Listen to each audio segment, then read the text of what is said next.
right, time now, guys, for today's Strawberry Letter. And if you need advice on relationships, dating, work, sex, parenting, and more, please submit your Strawberry Letter to steveharveyfm.com and click Submit Strawberry Letter. We could be reading your letter live on the air, just like we're going to read this one right here, right now. Yeah. Buckle up and hold on tight. We got it for you. Here it is, the Strawberry Letter. Thank you, nephew. Subject number 2 will never be number 1. Dear Steve and Shirley, I was a single and attractive 34-year-old woman losing hope at finding love. I grew tired of the dating cycle, and I decided that I would not have sex again until I was married. I prayed and practiced celibacy, and a year later, I met the man of my dreams. He is handsome, educated, gainfully employed, and he loves the Lord. I fell hard for this man, and a year after we met, we got married. I was so excited for my wedding night because it would be our first time making love. He is blessed with the proper equipment, but it's his skill set that's lacking. On our wedding night, I had the absolute worst sexual experience I've ever had. It was 4 minutes from start to finish. Then he passed out and slept like he is showed out. Since then, he's been overly confident, and he's not as attentive and loving as when we met. 6 months into the marriage, I ran into an old friend from college, and he had some dental work done, and it made a world of difference in his appearance.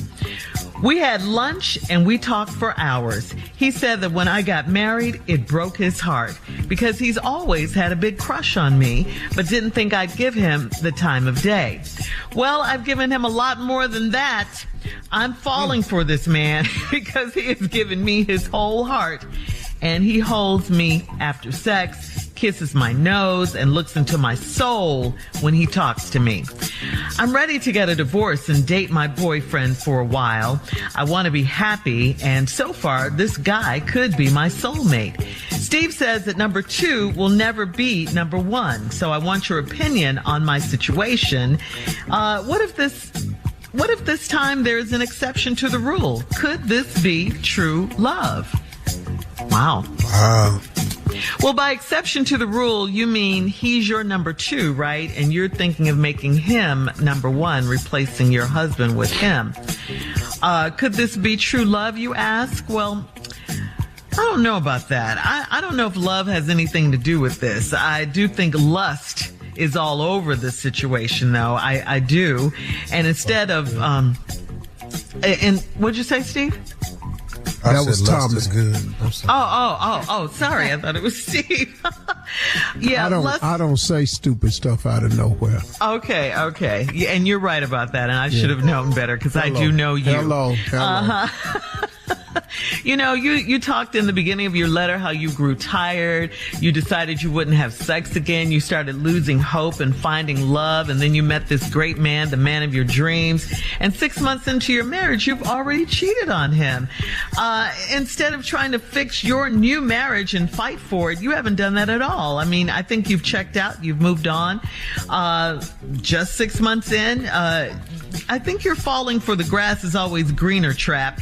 And not once did you say you tried to, talk to your husband about what you like, maybe he could do something better. And then wait a minute, you did say you prayed, you practiced celibacy, and your husband loves the Lord. So I would think that you would honor your marriage vows since you're the one that brought the Lord into it. I don't know. This letter doesn't make a lot of sense to me.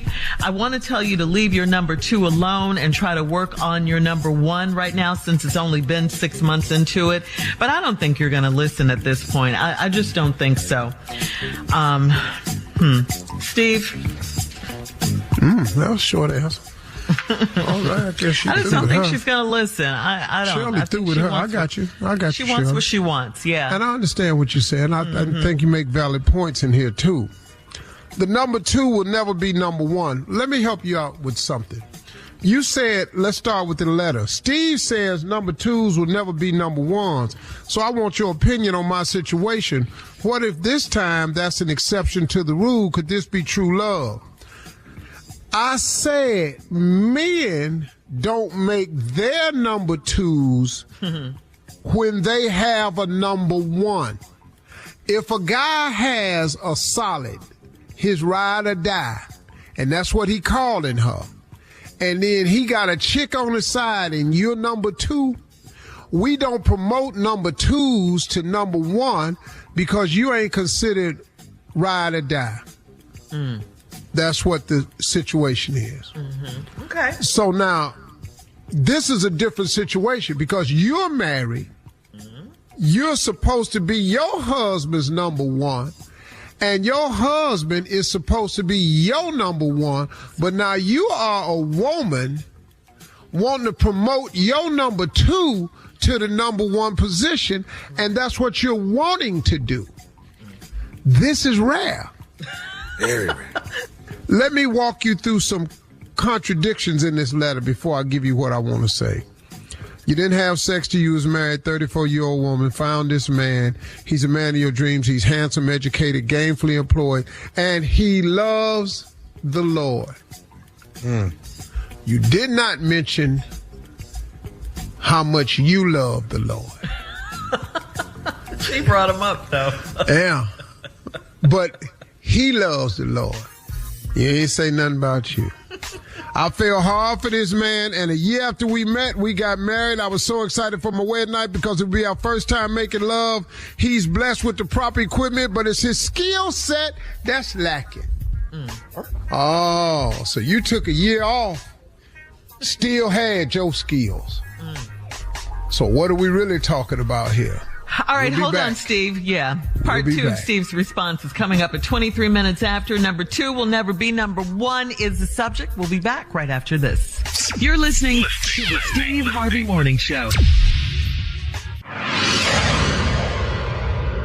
Do you ever notice your floors still look dirty even after you mop? Power Mop gives you a deeper clean you can see and feel. Unlike stream mops, Swiffer Power Mop absorbs more dirt and locks it away, even in hard-to-reach places like behind the toilet. The new micro scrubbers deliver thousands of tiny deep cleaning actions for results that look, smell, and feel clean.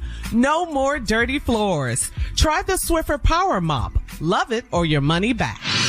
All right, come on, Steve. Let's recap today's Strawberry Letter. Subject number 2 will never be number 1. This is an interesting letter about this woman who states that Steve says that the number 2 will never be number 1. So I want opinion on my situation. What is this? What if this time there's an exception to the rule? Could this be true love?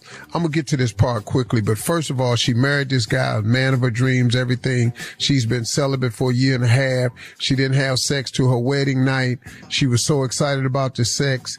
She fell hard for the man. They made love. He got the right equipment, but his skill set is lacking.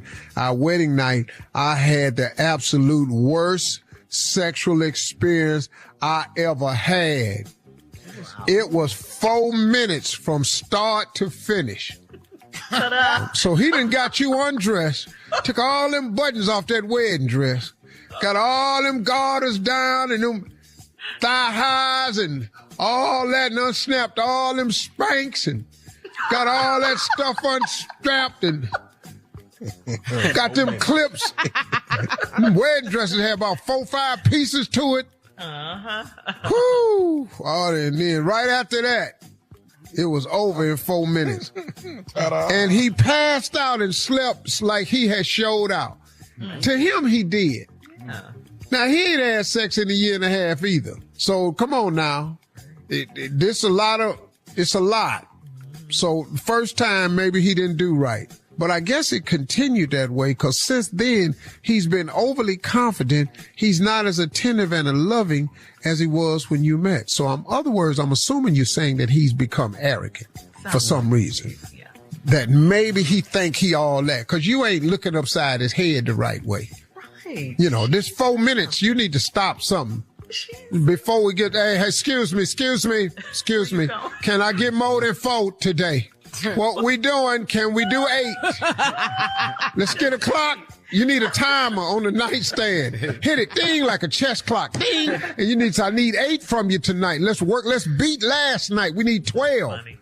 But he ain't been giving it to you. So you ran into an old college friend, had some dental work done. So that means before in college, he had a ragged mouth. But now he done got this dental work done, and it's made a world of difference. He said when he got married, it broke his heart. He always had a big crush on me, but he didn't think I'd give him the time of day. Well, hell, he knew he wasn't. He had a ragged mouth. You know, he knew. Well, he knew. Yeah. He knew the girl wasn't going to give him time of day. You got ragged mouth. Ragged mouth men know they ain't got no, you know, your teeth is, they going to see your teeth. Hard to hide your teeth when you're talking. Can't laugh with bad teeth. You can't even have a good sense of humor when you got ragged mouth. So I've given him a lot more than that. I'm falling for this man because he's giving me his whole heart. He holds me after sex, kisses my nose, looks into my soul when he talks to me. I'm ready to get divorced and date my boyfriend and date my boyfriend a while. I want to be happy, and so far this guy could be my soulmate. Steve says his number 2 would never be number 1, so I want your opinion on this situation. What if this time this is an exception to the rule? Could this be true love? All right, here's my answer. It could be. Okay. You may have married a person that's not your soulmate. It happens all the time. Sometimes it take a minute to find your soulmate. Sometimes it take more than one time. Help me, Jesus. Did you think she gave him a chance, though? I think it's maybe 6 months of marriage, though. I think she may have realized she made a mistake. I think this, once you got to living with a guy and sleeping with a guy, you discover some things that might not be changeable. Now, you can go to counseling, but you got to be in love with this man. If you're not in love with a person, it ain't going to work.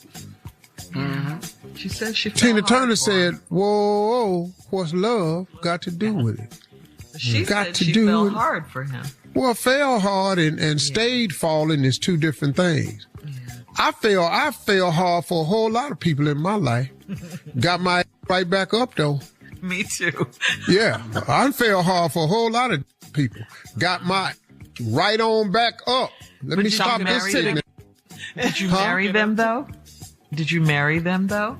I'm on my third marriage. You said a whole lot of people. You haven't had a whole lot of marriages. No, I ain't married to everybody I fell for. I fell for 3 women because they had apartments. I was homeless. Yeah. If I met a girl at the club, when I was homeless, I met a girl at the comedy club. I was in love with her that night. Hard as hell. You fell hard for her that night. I love you. Love at first sight. What did you say, Steve? At first sight. I love you. As soon as I heard her, she had some keys jangling. Hey, what is them keys to? She said, my apartment. Apartment? A door? You got a bathroom? Bathroom? What? A kitchen? Girl? Oh, I love you. So, it could be. And you may have married the wrong person. But only you can know that. Now, I don't tell people to stay in marriages that ain't good. Counseling ain't going to save all of them. Sometimes you made a mistake. You got to eat the mistake. So, no, it is an exception to the rule. He could be it. But you could be wrong about this one, too. I'm on my third. All right. Thank you, Steve. All right, guys, we got to get out of here. You can post your thoughts on today's Strawberry Letter at Steve Harvey FM and check out our Strawberry Letter podcast on demand, okay? Our Strawberry Letter podcast on demand. You could hear today's letter. Coming up next, it is Junior and Sports Talk. You're listening to the Steve Harvey Morning Show.